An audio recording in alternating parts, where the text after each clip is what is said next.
It was a quiet Tuesday evening when Dr. Kimberly Washington was driving home after a long day at work. The streets of Oakdale were nearly empty, with just a few cars passing by under the glow of streetlights. Kimberly was tired but content. Her first week as the new head of internal affairs for the Oakdale Police Department had been challenging but promising. The red sedan moved smoothly through the green light at Pine and Maple. Kimberly checked her watch, 8:45 p.m. She was looking forward to a hot shower and some tea before bed. Suddenly, flashing blue and red lights appeared in her rearview mirror. What now? She thought, pulling over carefully to the side of the road. She hadn't been speeding. The light was definitely green. She had used her turn signal properly. Officer James Mercer stepped out of his patrol car. He was a tall man with a stern face and 10 years on the force. He walked slowly towards Kimberly's car, his right hand resting near his holster. This wasn't his first traffic stop of the night, but something about this one felt different to him. A nice car in this neighborhood with a black woman driving it made him suspicious. Kimberly rolled down her window and placed both hands on the steering wheel where they could be clearly seen. Growing up, her father had taught her exactly how to behave during police stops. Even with her position and education, she knew these situations could be dangerous. License and registration, Officer Mercer demanded without introducing himself or explaining why he had pulled her over. "Good evening, officer," Kimberly replied calmly. "May I ask why I'm being stopped?" Officer Mercer's face hardened. "I said, license and registration. Now." "I understand, officer. I'm going to reach for my purse to get my wallet," she said clearly, moving slowly.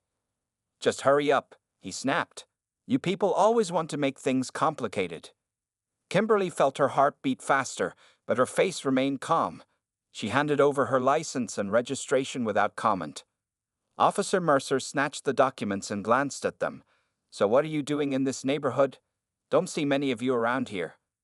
"I live here," Kimberly replied simply. "Just 3 blocks down on Elmwood Drive." "Aha," he said with clear disbelief. "And what do you do that lets you afford that?" "I work for the city," she answered, keeping her tone even. Mercer walked back to his patrol car to run her information. Inside his vehicle, he typed her name into the system. As the results loaded, his eyes widened. Her driver's license photo matched the woman in the car, but the information that came up made his stomach drop. Dr. Kimberly Washington, Ph.D. in Criminal Justice, newly appointed head of internal affairs for the Oakdale Police Department, directly responsible for investigating officer misconduct and implementing departmental reforms. Officer Mercer sat frozen for a moment, sweat forming on his forehead.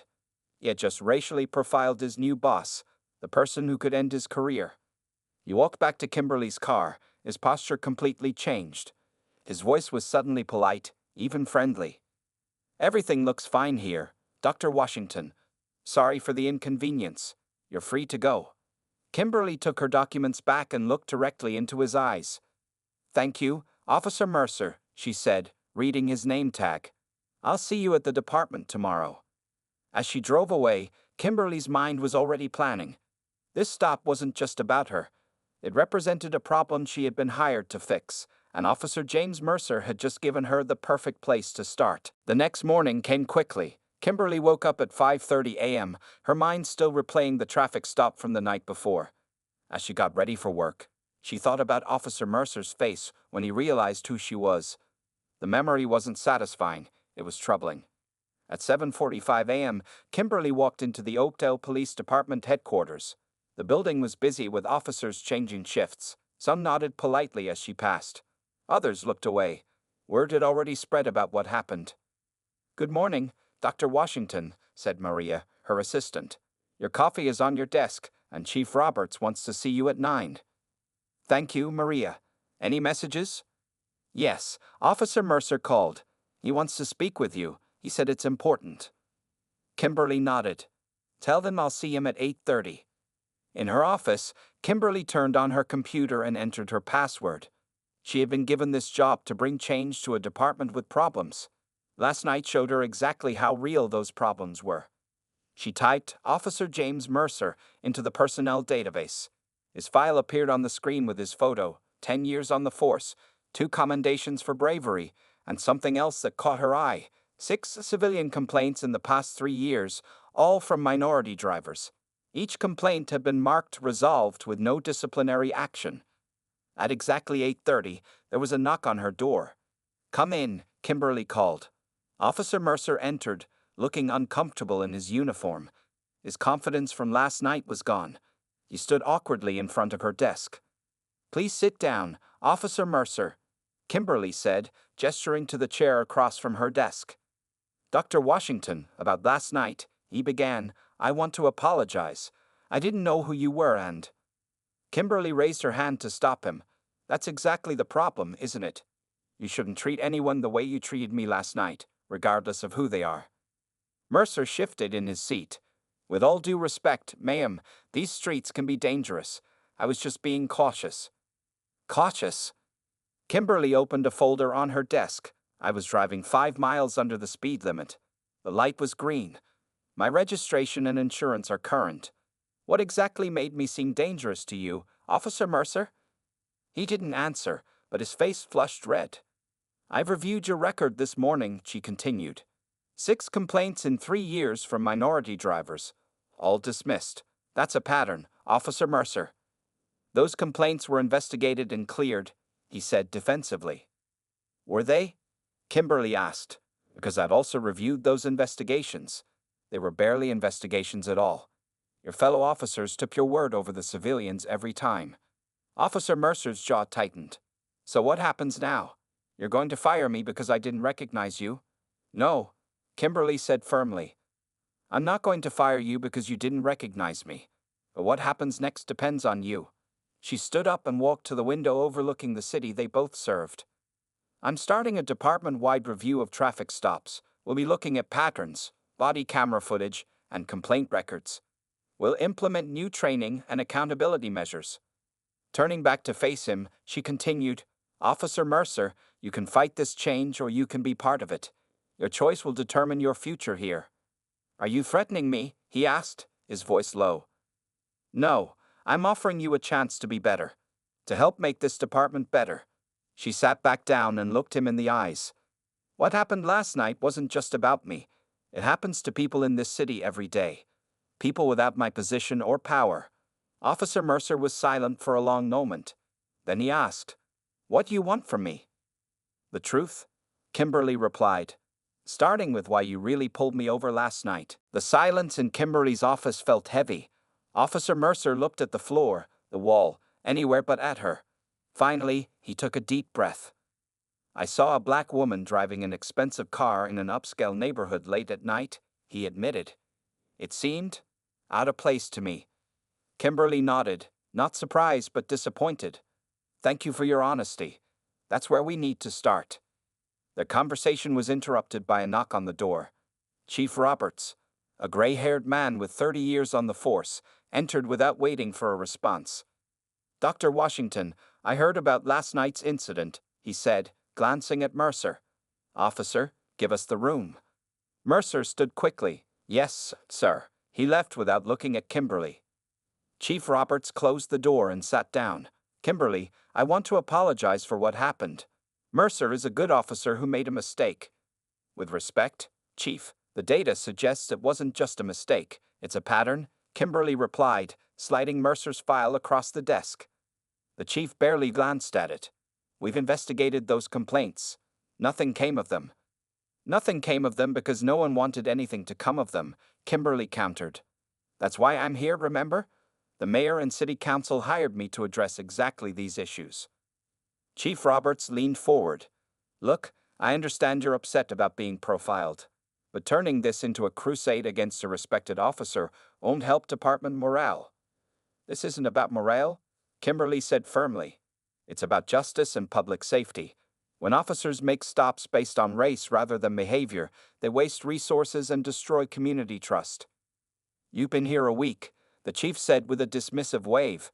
"I've been policing this city for 3 decades. These officers put their lives on the line every day. They need to make quick judgments. And sometimes those judgments are wrong," Kimberly replied. "Like last night." The tension in the room was broken by Kimberly's phone ringing. She checked the screen. "I need to take this. It's the mayor." Chief Roberts stood up. This conversation isn't over. After he left, Kimberly answered her phone. Good morning, Mayor Chen. Dr. Washington, I've heard about what happened. Are you all right? I'm fine, Kimberly assured her. But this incident confirms what we suspected about the department culture. What are you planning to do? The mayor asked. I'm implementing the review process we discussed during my interview, starting with traffic stop data and complaint records. The police union won't like it, Mayor Chen warned. They're already calling my office. They hired me to make changes, Kimberly reminded her, not to maintain the status quo. You have my support, the mayor said. Just be strategic. We need the officers on board for real change to happen. After ending the call, Kimberly walked to the small conference room next to her office where her team was waiting. The 5-person internal affairs team looked up as she entered. Good morning, Kimberly said. I'm sure you've all heard about what happened last night. Detective Rodriguez, a 15-year veteran, spoke up. We have, and we're with you, Dr. Washington. Thank you, Kimberly replied. Today we begin the comprehensive review we've been planning. I want to start with traffic stop data from the past 3 years, broken down by officer, location, and driver demographics. She wrote on the whiteboard as she spoke. We'll also review body camera footage from a random sample of stops and re-examine all civilian complaints that were dismissed without action. The brass won't make this easy, said Lisa Chen, the youngest team member. No, they won't, Kimberly agreed. But we have facts on our side. And sometimes it takes one incident to open people's eyes to a larger problem. She turned to face her team. What happened to me happens to people across this city every day. The difference is, I have the power to do something about it. And that's exactly what we're going to do. By Friday afternoon, 3 days after the traffic stop incident, Kimberly's team had gathered enough data to see clear patterns. The conference room walls were covered with charts and maps showing traffic stop locations across Oakdale. The numbers don't lie, Detective Rodriguez said, pointing to a map with red dots clustered in certain neighborhoods. Minority drivers are 3 times more likely to be stopped in white neighborhoods than white drivers in the same areas. And look at this, Lisa added, showing another chart. Officer Mercer isn't even the worst offender. Officers Peterson and Gonzalez have even higher rates of stopping minority drivers with no citations issued. Kimberly studied the data carefully. This means it's not just individual officers, it's a department-wide problem. Their work was interrupted when Maria knocked on the door. Dr. Washington, Officer Mercer is here to see you. He doesn't have an appointment. Kimberly was surprised. Send him in. Officer Mercer entered the conference room, looking uncomfortable as he saw the data displayed on the walls. I can come back later if you're busy. No, now is fine, Kimberly said. What can I do for you? I've been thinking about our conversation, he said. And I want to help with your review. The room fell silent. Lisa and Rodriguez exchanged skeptical glances. Why the change of heart? Kimberly asked. Mercer hesitated before answering. Yesterday, I pulled over a teenage boy for a broken taillight. Black kid, about 17. The look on his face when he saw me approaching his car, he was terrified. Not nervous like people usually are with cops, but genuinely afraid for his life. He paused, collecting his thoughts. I realized he saw me the way you must have seen me the other night, and I hated it. Kimberly nodded, watching him carefully. I joined the force to protect people, Mercer continued. If people are afraid of me because of how I look or how I act, I'm not doing my job right. Officer Mercer, Kimberly said, if you're serious about helping, we could use someone with your experience. But I need to know this isn't just about saving your job.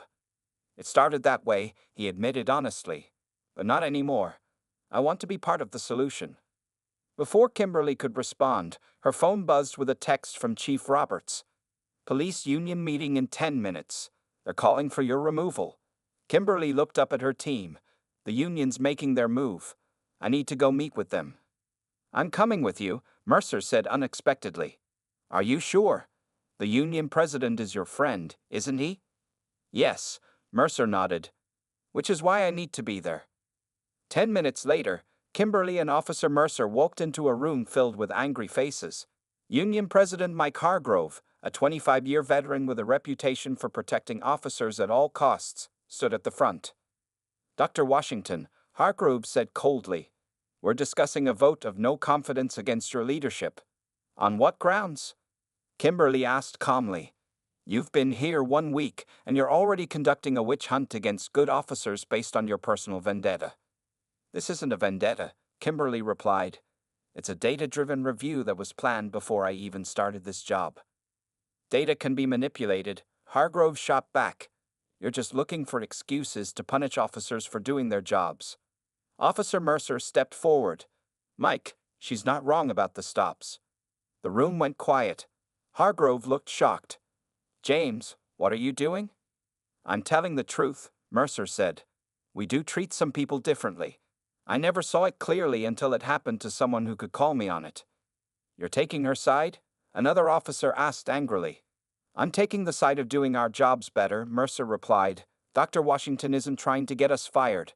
She's trying to make us better officers." Hargrove's face reddened. "This meeting is adjourned. Officer Mercer, we'll discuss your betrayal later." As the room emptied, Kimberly turned to Mercer. "Thank you for speaking up. That couldn't have been easy." "It wasn't," he agreed. "But it was right, so what happens now?" "Now," Kimberly said, "we get to work on real change. Hashtag true real-life story. Racist cop stops black woman, then learns she's the head of internal affairs." Hashtag part 5. 2 weeks after the confrontation with the police union, Kimberly sat in her office reviewing body camera footage. The small screen showed Officer Peterson questioning a young Hispanic man whose only crime appeared to be walking through an affluent neighborhood. "This happens every day," Detective Rodriguez said, pausing the video. "Most people don't file complaints because they don't think anything will change." "But things are changing," Kimberly replied, looking at the stack of reports on her desk. Her team had worked tirelessly, reviewing hundreds of traffic stops and pedestrian encounters. The evidence was overwhelming. A knock at the door interrupted them. Officer Mercer entered, followed by 2 other officers, Jenkins and Torres. "Dr. Washington," Mercer said, "these officers want to talk to you about the review." Kimberly tensed, expecting more resistance. Instead, Officer Torres spoke up. "We've been talking with Mercer about what you're doing," she said. "We want to help." "Why?" Kimberly asked directly. Jenkins, a veteran officer with 12 years on the force, answered, "Because we're losing the community's trust. I grew up in Oakdale. People used to wave when police cars drove by. Now they turn away or look scared." "Not everyone in the department thinks like Hargrove," Torres added. "Some of us want things to be better." Kimberly studied their faces, looking for sincerity. "If you're serious, I could use officers who understand patrol work to help develop new training protocols." "We're serious," Torres confirmed. As the officers left, Maria rushed in. "Dr. Washington, there's a situation you need to know about. A black teenager was just arrested at Oakdale High. The officers are claiming he resisted, but students recorded it on their phones. It's already on social media." Kimberly checked the footage on her phone. The video showed 2 officers roughly handling a boy in a school hallway. The boy wasn't resisting. He looked terrified. "Who made the arrest?" Kimberly asked. "Officer Peterson and Officer Gonzalez." "The same officers with the highest rates of questionable stops," Rodriguez noted. Kimberly made a quick decision. "Call the chief. I'm going to the school." 30 minutes later, Kimberly walked into Oakdale High School, where angry parents were gathering in the lobby. The school principal, Dr. Lewis, looked relieved to see her. "Dr. Washington, thank you for coming. This situation is getting out of control." "Where's the student now?" Kimberly asked. "Still in custody. His parents are at the station." "And what exactly happened?" Dr. Lewis explained. "Marcus was running late for class. When the officers asked for his hall pass, he reached into his pocket. They immediately grabbed him, claiming they thought he might have a weapon." "Did he?" "No, just his student ID." Kimberly addressed the growing crowd of parents. "I'm Dr. Kimberly Washington, head of internal affairs for the Oakdale Police Department. I've seen the video, and I promise you this incident will be thoroughly investigated." "We've heard promises before. A father called out. Nothing ever changes." "I understand your frustration," Kimberly replied. But I'm asking for your trust. Not because I'm with the police, but because I've been where Marcus is. I know what it feels like to be treated as a threat when you're just living your life. She took a deep breath before continuing. 2 weeks ago, I was pulled over by an officer who saw my skin color before he saw me as a person. That officer is now working with me to change the department. Real change is possible, but we need your help to make it happen. The crowd grew quieter, listening. I'm implementing new policies for officers in schools. I want your input on what those should be, and I promise that the officers involved in today's incident will be held accountable. As Kimberly finished speaking, her phone buzzed with a text from Officer Mercer. Chief Roberts is furious you went to the school. Hargrove is calling for your resignation again. Kimberly put her phone away and looked at the concerned parents. The path forward wouldn't be easy, but for the first time, she saw something important. Community members willing to engage, and officers ready for change. We have work to do, she said to herself, and we're just getting started. Chief Roberts paced his office angrily as Kimberly sat calmly across from his desk. The morning sun cast long shadows through the blinds. You went to that school without authorization, he said, his voice rising. You undermined the officers involved before any investigation was completed. I went to prevent a bad situation from becoming worse, Kimberly replied. And I never said the officers were guilty. I promised a fair investigation, which is my job. Your job is to follow chain of command. The chief slammed his hand on the desk. You're turning the public against us. The public was already losing trust. Kimberly said, I'm trying to rebuild it. Their argument was interrupted by a knock at the door. Mayor Chen entered, her expression serious. I could hear you too from down the hall, the mayor said. Chief Roberts, Dr. Washington, we need to talk. The mayor closed the door and faced them both. The video from the school has over 1 million views online. The governor just called me. This isn't just an Oakdale problem anymore. Chief Roberts crossed his arms. This is exactly why Dr. Washington should have followed protocol instead of rushing to the school. Actually, Mayor Chen replied, her presence at the school prevented a much bigger problem. The parents I've spoken with appreciated her honesty and commitment to investigate. So you're taking her side? The chief asked in disbelief. I'm taking the side of this community, the mayor said firmly. Chief, you've served Oakdale well for many years, but times are changing, and our police department needs to change too. Kimberly watched the exchange silently, recognizing the shifting power balance in the room. What are you saying? Chief Roberts asked. I'm saying you have a choice, the mayor replied. Work with Dr. Washington on these reforms, or consider early retirement. The city council is unanimous on this. After the mayor left, the chief sat heavily in his chair. For the first time since Kimberly had met him, he looked defeated. 30 years on the force, he said quietly. I've given everything to this department. I know, Kimberly said. And that's why I need your help now. The chief looked up, surprised. The officers respect you, Kimberly continued. If you support these changes, they'll be more willing to accept them. And if I don't? Then we'll still move forward, but it will be harder for everyone. Later that afternoon, Kimberly met with Marcus Johnson and his parents at their home. The teenager sat nervously on the couch, his wrists still showing marks from the handcuffs. I dropped all charges against Marcus, Kimberly told them, and both officers have been placed on administrative leave pending investigation. Will anything really happen to them? Mrs. Johnson asked skeptically. Yes, Kimberly assured her. We have clear evidence from multiple videos that excessive force was used. But I'm here for another reason too. She turned to Marcus. I want to offer you a position on our new Civilian Oversight Committee. We need young people's perspectives, especially those who have experienced police misconduct firsthand. Marcus looked surprised. You want my help, even after what happened? Especially after what happened, Kimberly replied. Real change comes when we listen to those who have been hurt by the system. As Kimberly drove back to the station, her phone rang. It was Officer Mercer. Dr. Washington, you need to come to the station right away. Officers from all shifts are gathering for a meeting. Hargrove called it. I'm on my way, she said, turning the car around. When she arrived, the briefing room was packed with officers. Union President Hargrove stood at the front, but stopped speaking when Kimberly entered. Please continue, Mr. Hargrove, she said. I'd like to hear what you're telling my officers. Your officers? Hargrove repeated with a sneer. They're not yours. They're loyal to this department and its real leaders. Officer Torres stepped forward. Let her speak, Mike. We should hear both sides. Other officers nodded in agreement.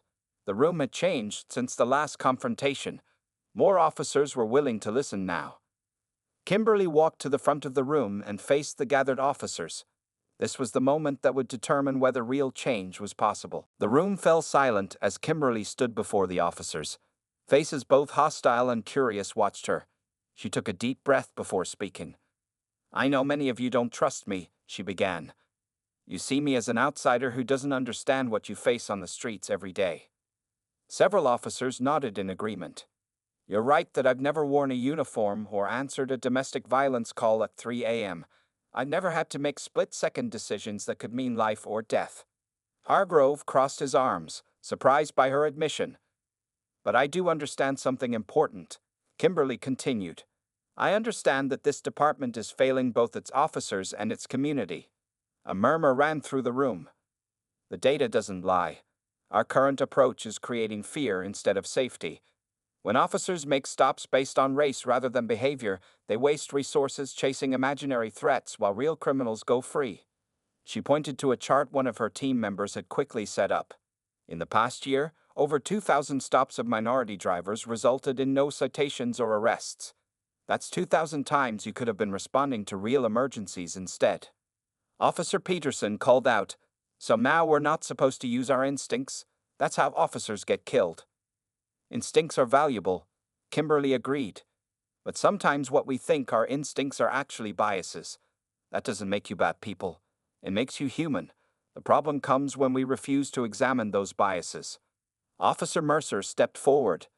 3 weeks ago, I pulled over Dr. Washington because she was black and driving in Highland Park. Nothing more. If I'd been using real police instincts instead of bias, I would have let her pass. The room grew quieter as officers listened. I've been on the force 10 years, Mercer continued. I've made hundreds of stops like that one. How many actual criminals did I catch? Almost none. How many innocent people did I scare or humiliate? Hundreds. Chief Roberts, who had entered silently during the discussion, moved to the front of the room. Kimberly prepared for him to undermine her message. Instead, he surprised everyone. I've been thinking about my legacy in this department, the chief said. Do I want to be remembered as someone who fought against change until the bitter end, or someone who helped lead this department into a better future? He turned to face his officers. Dr. Washington is right. We need to change. Not because politicians are forcing us, but because it will make us better at our real job, protecting and serving everyone in this community. Hargrove looked betrayed. Chief, you can't be serious. I've never been more serious, the chief replied. Starting tomorrow, we're implementing Dr. Washington's new training program. All officers will participate. The room erupted in conversation. Some officers looked angry, others relieved. Kimberly caught Officer Torrey smiling. As the meeting broke up, a young rookie officer approached Kimberly. My grandmother lives in Oakdale Heights, he said quietly. She's afraid to call the police when she needs help because of how they treated my uncle years ago. I became an officer to change that. I want to help with your program. What's your name, officer? Kimberly asked. Williams, ma'am. James Williams. Report to my office tomorrow morning, Officer Williams. We need people like you. Later that evening, Kimberly sat in her car in the police station parking lot, exhausted but hopeful. Her phone buzzed with a text from Mayor Chen. Just heard from the chief. Impressive work today. But this is just the beginning. Kimberly smiled tiredly. The mayor was right. Today was a victory, but changing a culture would take more than one good day. There would be resistance, setbacks, and hard conversations ahead. As she started her car, she noticed Officer Mercer walking to his vehicle. She rolled down her window. Officer Mercer. He turned. Yes, Dr. Washington. Thank you for speaking up today. It made a difference. He nodded. See you tomorrow, boss.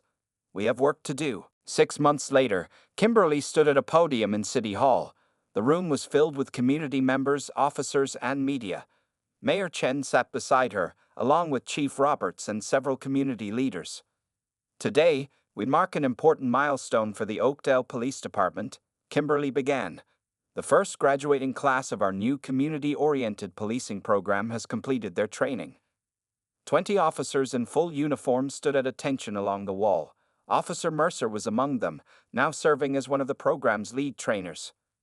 These officers have completed over 100 hours of additional training in bias recognition, de-escalation techniques, and community engagement, Kimberly continued. But numbers don't tell the whole story. She gestured to a large screen behind her showing a chart. In the past 6 months, civilian complaints have decreased by 47%. Unnecessary stops have dropped by 62%. And most importantly, successful arrests for actual crimes have increased by 23%. The audience applauded. Even officers who had initially resisted the changes couldn't argue with these results. This program began because of a traffic stop, Kimberly said. A stop that never should have happened. But that painful moment created an opportunity for real change. In the front row, Marcus Johnson nodded. Now 18, he had become an active and respected member of the Civilian Oversight Committee. Beside him sat Officer Williams, who had become Marcus's mentor through the department's new youth outreach program. We still have work to do, Kimberly acknowledged. Change doesn't happen overnight, but I'm proud of how far we've come. After the ceremony, Officer Mercer approached Kimberly as she gathered her papers. Dr. Washington, I have something for you, he said, handing her a small box. Inside was a pin with the words "Driving Change" engraved on it. The graduating class wanted you to have this, he explained.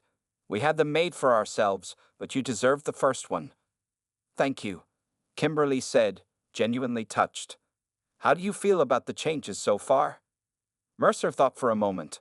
Honestly, it's been the hardest and best 6 months of my career. I'm a better officer now. I see people, not stereotypes. Any regrets? She asked. Only that it took pulling you over to wake me up, he replied. But I'm grateful for that night, as strange as that sounds. It changed everything. Later that evening, Kimberly drove home through Highland Park, the same neighborhood where she'd been wrongfully stopped 6 months earlier. As she passed the spot, she noticed a patrol car pulled over, its lights flashing. She slowed down, watching as Officer Torres spoke respectfully with an elderly white man who had run a stop sign. The officer was explaining something calmly, writing a warning rather than a ticket. Kimberly smiled and continued driving. Small moments like this confirmed that real change was happening. At home, she found an email from a police chief in a neighboring city asking about Oakdale's new training program. This marked the 5th such request in recent weeks. The changes they'd made were spreading beyond their city limits. Her phone rang. It was Lisa from her team. Dr. Washington, I wanted to let you know that the state police commissioner called. He wants to discuss implementing our traffic stop protocols statewide. That's wonderful news, Kimberly replied. Set up a meeting for next week.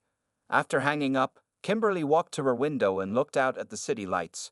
She thought about how one moment, one traffic stop, had sparked a movement that was now reaching far beyond Oakdale. The journey hadn't been easy. There had been resistance, setbacks, and difficult conversations. Some officers had resigned rather than embrace the changes, but many more had grown through the process, becoming better officers and better people. What had begun as discrimination had transformed into something powerful and positive. The work wasn't finished. It never would be, but Kimberly felt proud of what they had accomplished together. Real change was possible. She had the proof right before her eyes.